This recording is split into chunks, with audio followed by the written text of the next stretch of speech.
Super excited that we have another Hair Heroes show featuring the wonderful Chrystofer Benson, my gorgeous Chrystofer here.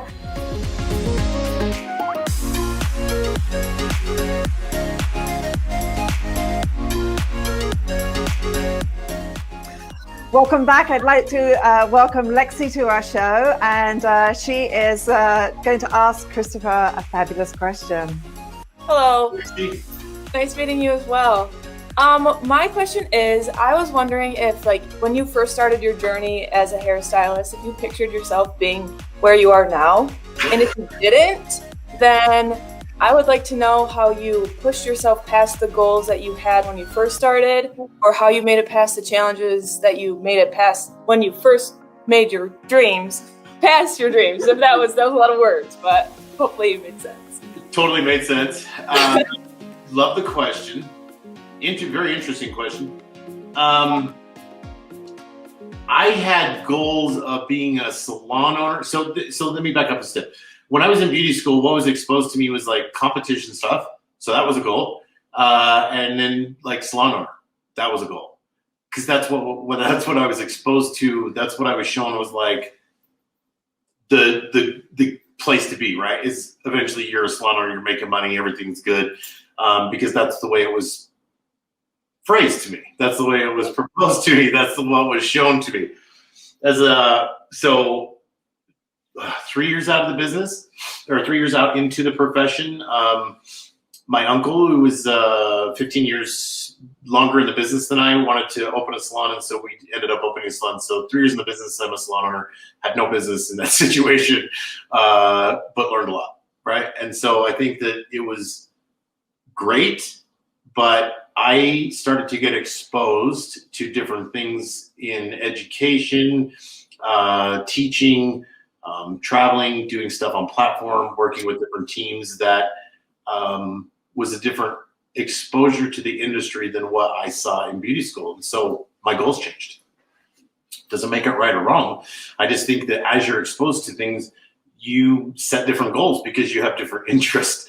And it got to the point that I started doing a lot of education, and as a salon owner, I was spending more time because of the demand out on the road than what I was in the salon. So what started out as like, salon owner behind the chair started to shift slowly to the point where being the salon owner started to inhibit where I wanted to go long term. And so I sold the business, and it was a very tough decision, probably the best decision for me, that it still stayed in the network of the family and, still does its thing. But I can move on to other goals, because here's the thing. If you are not following through with what you want to do in the industry, chaos erupts. And what I mean by that is, if I'm unsettled and I'm not driving towards the things that I want to be driving towards, I just think chaos ends up happening, how that shows up, whether it's, clients not showing up, whether it's chaos in the salon, whether it's whatever it is. And I think that shows up in a lot of our lives, is when we're not on the right path, chaos shows up. And so I'm using me as an example. I'm sure, all of us in our lives can relate to when we're not on our right path, chaos shows up. So I think it's being really clear with yourself. I think it's being vulnerable enough that what I thought was my goal in beauty school of being a salon owner wasn't my end goal anymore. And that, again, doesn't make it right or wrong. I think it's evolving and knowing that it's okay. It's okay to have different goals than other people. I've had a lot of people tell me I would never make it in what I'm doing. I love those people.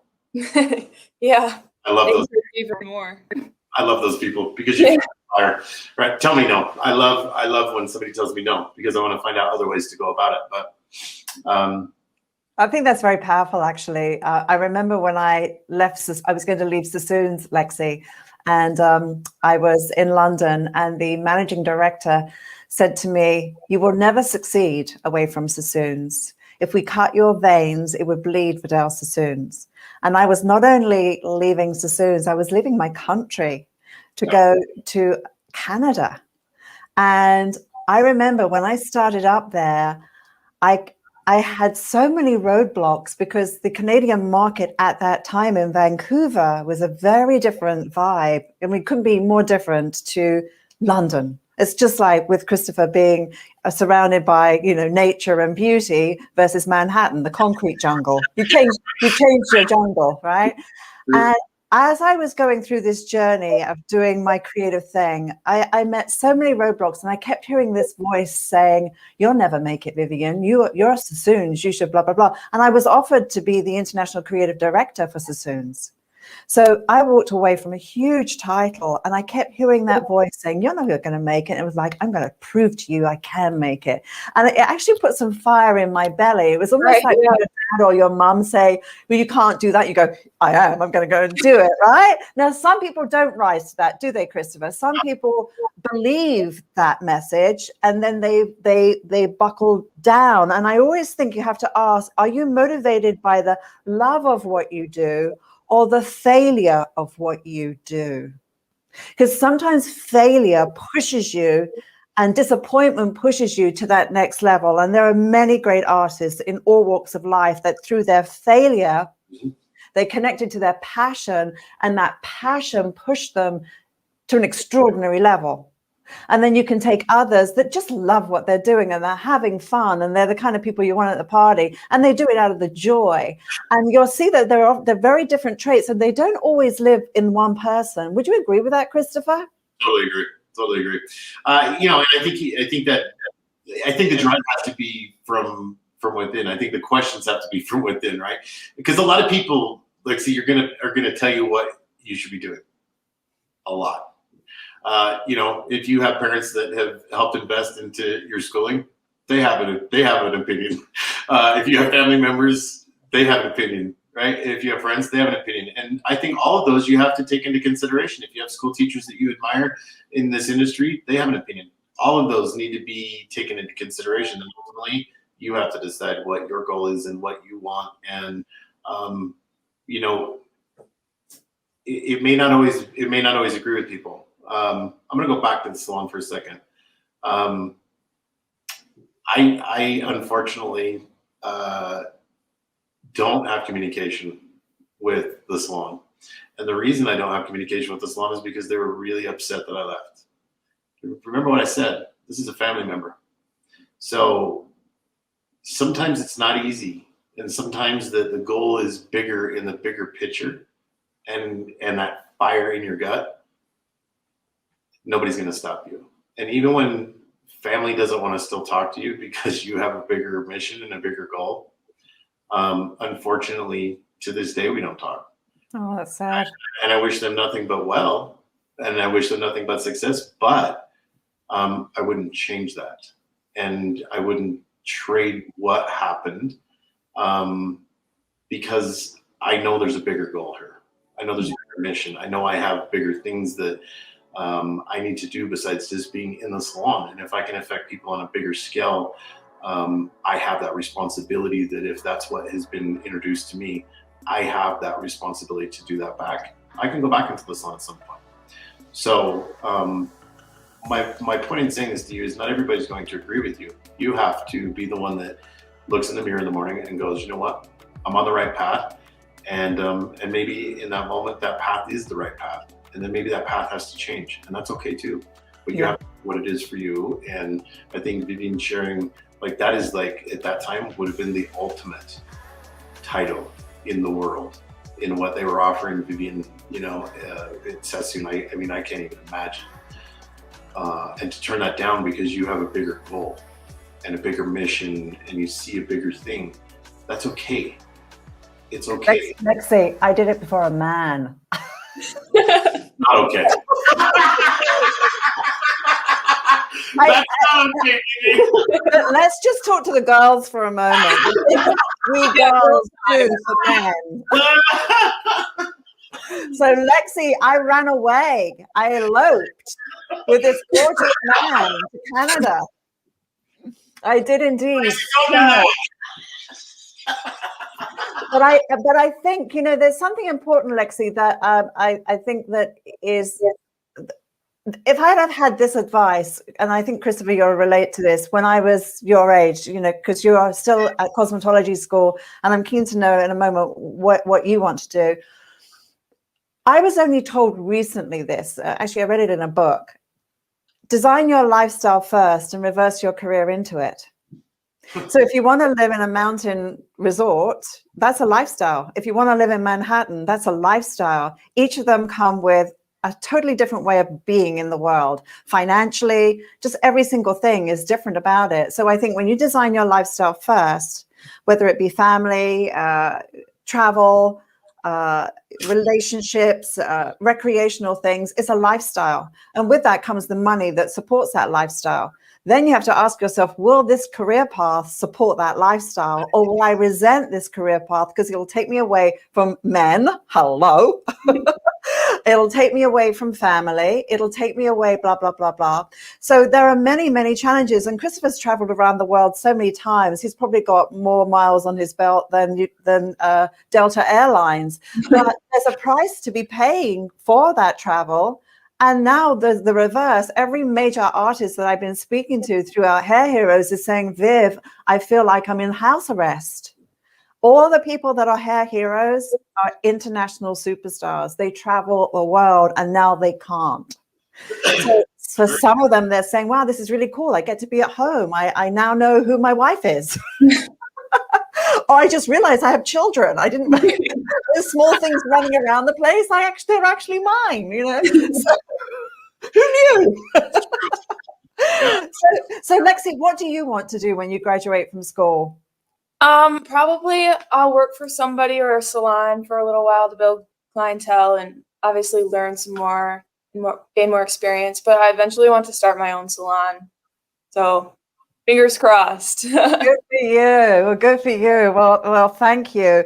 And I wish you great success, Lexi. And we're going to bring back the rest of our guests onto this feed. And we're just going to finish up with a few more questions. So we're just going to bring our friends back in because I'm sure that they have some questions that we'd like to ask as well. So we're talking about the challenges that we face in life, climbing up the ladder and staying at the top of that ladder, and either overcoming intimidation, overcoming obstacles. Do any of you have a question that you'd like to direct towards Chrystofer that's related to some of those challenges or struggles that would be helpful for you in this COVID world that we're living in right now? Kevin. Hi. I have a question when it comes to within a salon and opening during this time. So how do you, within the salon and the people that you would hire, I always hear people want to do editorial, and I live really close to the city. How would you give them a chance to feed that, but also stay with you? You're saying in this time of COVID, like? No, just it was more in general.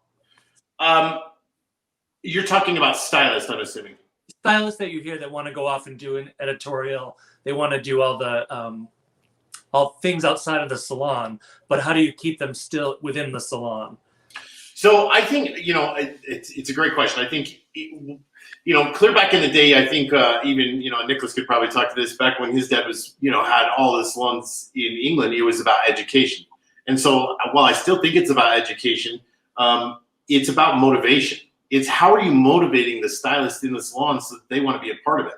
So I think that you need to sit down and consult with them, right? Well, why do stylists stay there? What turns them on? Because some of them that may want to do editorial, some may never want to do that ever in their life, and that is okay. Some may just want to be there and help out. And the thing I think that you'll find is when you start talking to them, you need to find out their goals. And I do this with my team all the time. They're always, like I said, the people that I surround myself with have literally put themselves there so many times that they've just become a part of the team. And I think that's probably what I did to Nick as well. When I was around Nick, I bugged Nick so many times about avant-garde stuff. He couldn't help but help me because I wouldn't allow anything else. You have to put yourself there. And I think that, when you, and I'm assuming, Kevin, are you the salon owner? You got to be the salon owner. Not yet. But not yet, but okay. So you're talking about in the future. So here's the thing for me: you got to lead it from example. Yeah. If editorial is important to you, if them doing photo work, if them doing content, if them posting social is important, you got to be the leader of that. You have to set the precedence from the beginning and go, this is what's important and this is what's going to happen at the salon. Things like that shouldn't have to be mandatory. If people are on board, I'll give you a perfect scenario, okay? Corporately, somebody said to me the other day, we need to get a mission statement where we can call each other on things. And I said, you need to get the right people in here to where you don't have to call each other on anything. Well said. Bravo. I think if you have the right people and everybody knows the mission and everybody understands the mission, you don't need to call me on anything. I'll call myself on it because I care that much about the team. Yeah. That's brilliant.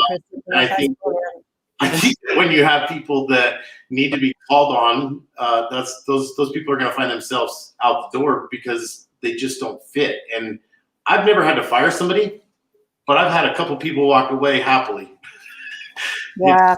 It doesn't. And you know what, to that point, and I want to just say a big thank you to our friends at Douglas J Institute, because they are about to embark on an incredible future.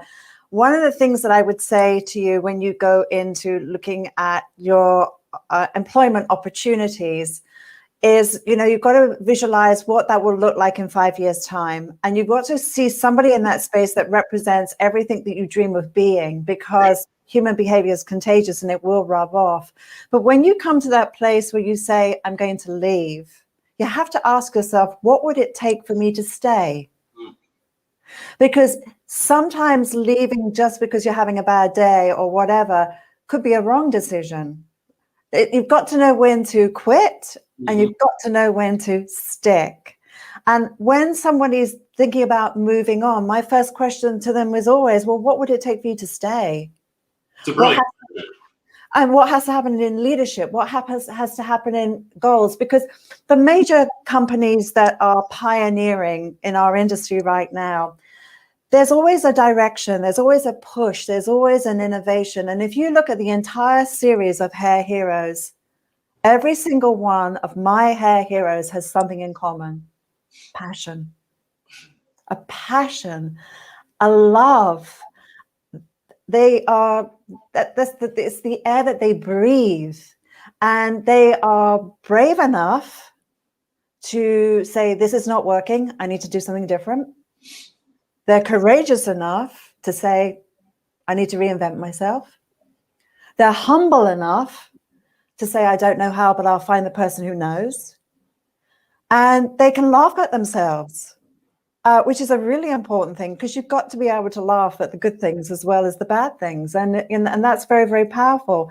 So I think that that's really great to be able to do that. So I'd like to know from my lovely friends at Douglas J, what are the big things you've learned from this presentation today? If we could just go from, let's just go through from Julia. What did you learn today that's a big take home for you?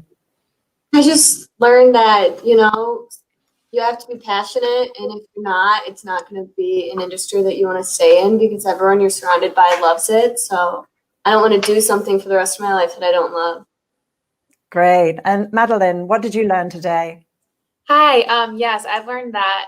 I already knew this, but this is even more exaggerated to me now, but that education is just so important, and it's always important to be humble and to be open to learning new things and to be okay with making mistakes, because that always results in a learning experience. So yes, thank you for that. You're welcome. Well, thank you. And Ivan, what did you learn today? Kind of going off Madeline, it's best to learn from everyone, because if you just learn from one person, you're just getting, I guess, one view of things, and that's not really the best way to learn. It's better to get advice from other stylists to see what fits best for you, and it'll make you a better hairstylist, like, along the road.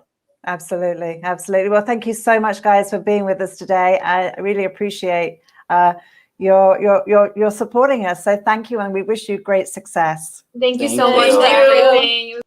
Thanks, Chrystofer. And Kevin, thank you so much for being with us today. Did you have any question that you, or what was your big learn today, Kevin? There was a couple, but you said some amazing things. So it was an honor to meet you and talk with you and spend the time with all of you. But I learned, I love the idea of quickly being able to flip a space with the photo studio. So during the day, you know, it's easily convertible, I believe is what you said. Yeah. And the other thing was, you know, I loved what you said about no time is wasted. I recently went through an experience that didn't work out exactly the way either of us had really hoped, but there was no time wasted. I needed to hear that, and that was great.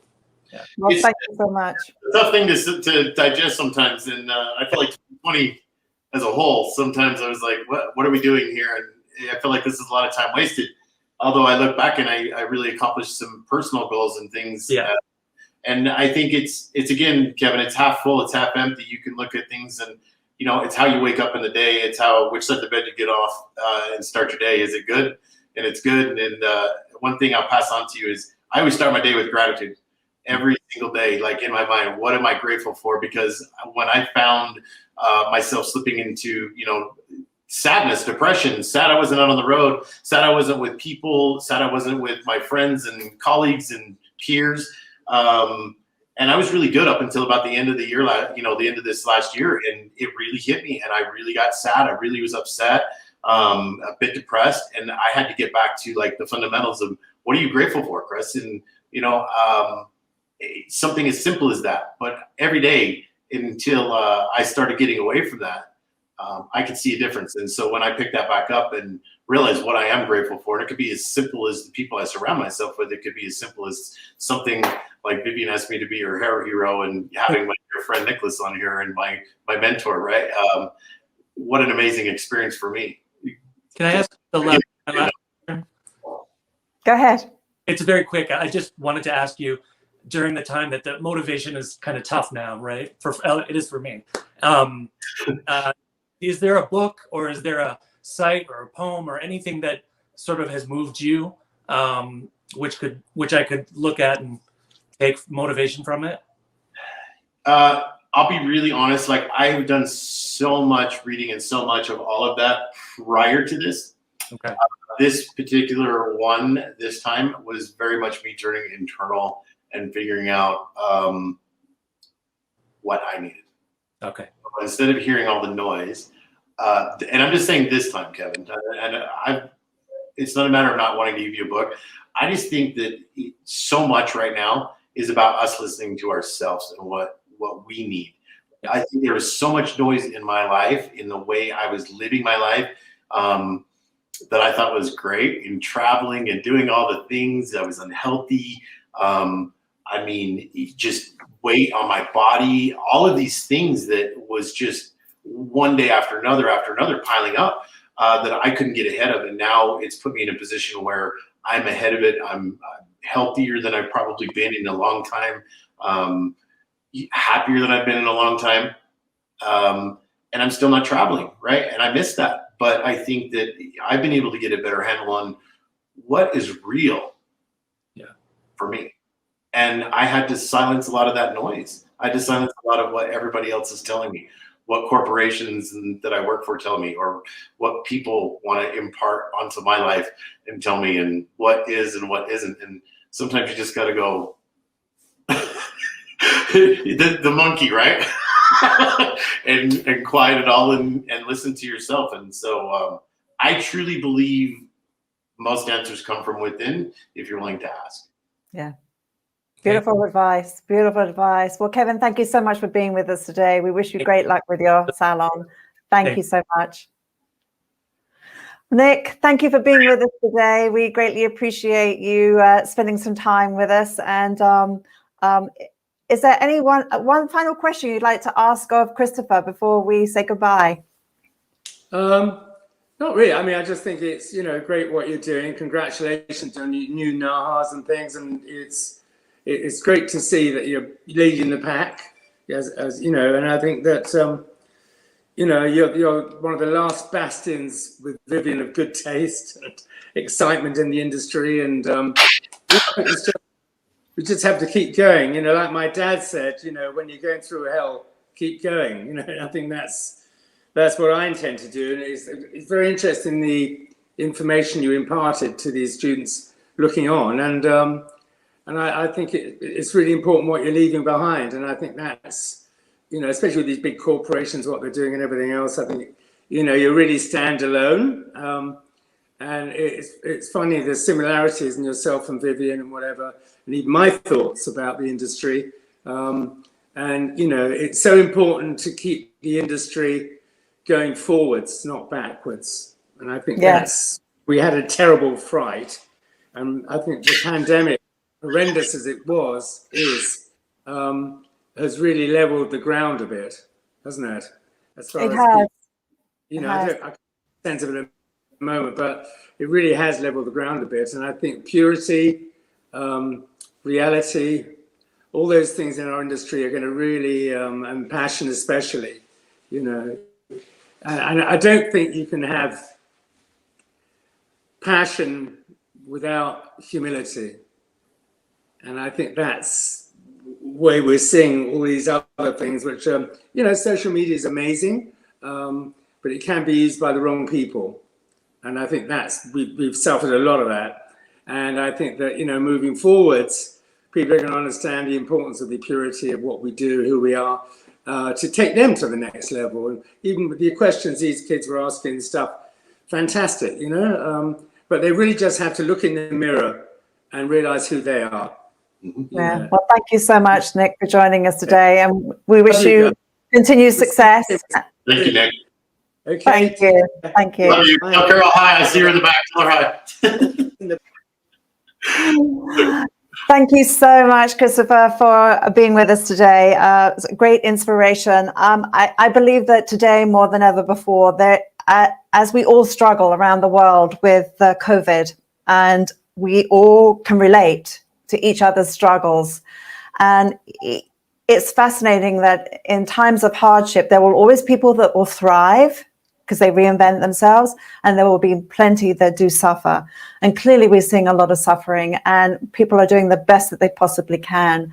But we're all united in this. And I think that while there is so much we cannot change, there are things that we can take control of. As you said, waking up in the morning and having grace and gratitude for what we do have, versus counting what we do not have. And getting into that driving seat, using this time to study, using this time to reinvent, using this time to really invest in self and start to increase your value behind your chair. Because when you do go back, and when the clients do come back in their full swing and the economy is booming again, my question is, are you ready? I've had clients reach out to me recently who are now focused on doing more dress work. And they want to study more dress work, being ready for when bridal season starts to pick up again, et cetera, et cetera. So there are already people planning, saying, what's going to be that next trend? Now, if you have clients who've got just that lovely, gorgeous long hair with a pretty little ombre, they could go a year without seeing you because it's such a low maintenance hairstyle, which is beautiful. It's not good for our business, is it? The moment you start to get into design that's more specific, anything that lives above the shoulders is more maintenance in terms of, I need to see my hairdresser because my haircut's grown out. The moment it goes beyond the shoulders, you go into that very low maintenance place. We need to have the conversation about style and design. We need to get back into cutting beautiful hair. We need to be able to do really beautiful, clever color. It doesn't have to be bold or crazy unless a client wants it, but we have to start thinking differently. And the consultation, it's the gatekeeper to your success, and how you navigate through that consultation to increase your value and be able to sell through the ideas. And whether you're going to take from today the idea of house models and building a little bit more of a progressive little group of models where you can be creative, and you're not making money, but you're being creative, but let that be your legs. Whatever it is you've taken from Chrystofer today, think about, how do I apply what I've learned from Chrystofer? How do I take that now into my world? And how can I then pass that on to my guests? Chrystofer, what would be your passing message to our friends to get them inspired and give them hope? I think you can learn a lot from a lot of people. I think ultimately you have to make it yours. You have to own that space and the responsibility that comes with it. And it can be as daunting as you want it to be, and it can be as exciting as you want it to be. It's how you step into it. It's your world. How do you want to be? Well, thank you so much for being with us today. And guys, thank you so much for watching. I hope you've enjoyed Hair Heroes, and we look forward to hearing from you in the chat below. And Chrystofer, I wish you continued success, and thank you so much. My pleasure. Love you. Take care. Thank you. And bye for now.